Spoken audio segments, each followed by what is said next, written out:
Happy Finance Friday. First Ontario's Dave Schurman joins us with some great viewer questions. Good morning, Dave. Good morning, Annette. Happy Finance Friday. Happy Finance Friday to you. Well, our first question, we're going to get right to it, is from Charles in Niagara Falls, who asks, Dave, is it better for me to invest using a Rrsp or a Tfsa? Well, thank you for that, Charles. And many Canadians have that question. It's still confusing as to which product is better. And, you know, tax-free savings accounts, it's hard to believe, but it's been around now for 12 years, Annette. In fact, we broke the story on tax-free savings accounts coming on Finance Friday, just before January 1st, 2009. And RRSPs have been around since 1957. So we didn't break the story on Finance Friday on that one. But there are some key differences in this. I believe you should have both products if at all possible. And I did create a chart. Maybe we can get that chart up on the screen for viewers to see.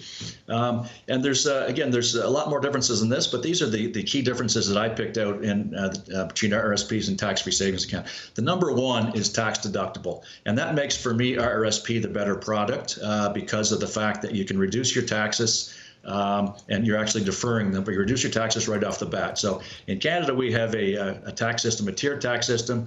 We pay more money on the last dollar we earn than we do on the first dollar we earn. So the average marginal tax rate in Canada is somewhere between 30 and 50%, which means for a $10,000 RRSP deposit, you're going to get somewhere between $3,000 and $5,000 back, which you can put into your RRSP, obviously, to earn more money.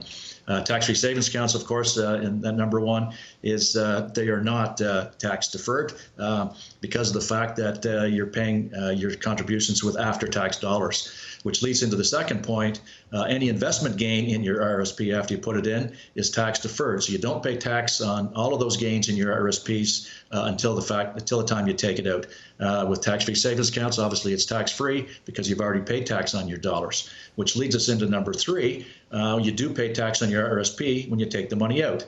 With tax-free savings account, you've already paid taxes on the money, so you don't pay taxes on withdrawals.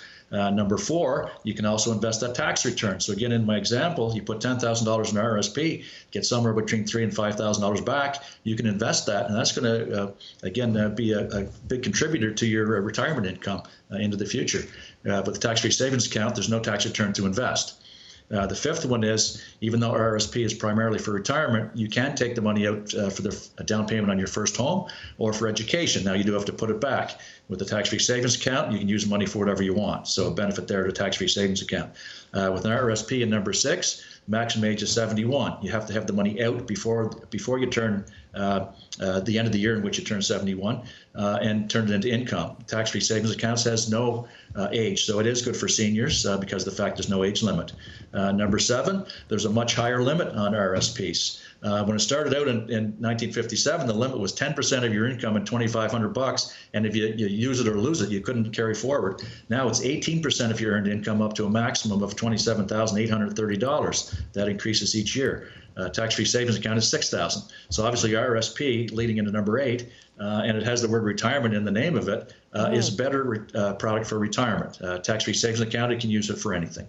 Okay, so if you had to choose one or the other, I guess it really depends on your age, what situation you're in, right? But take a close look at both. Yes, absolutely. They both have different purposes as shown there. I think RRSPs have the larger benefit. Okay. All right. So thanks very much to Charles for his question. And if you have a financial question or a topic that you want covered by Dave, you can email them to financefriday@firstontario.com or get in touch through Twitter at finance_Friday. And if your question or topic is covered on air, you'll win a gift card from a local business in your community. Have a great weekend, Dave. Thank you. You too, Annette.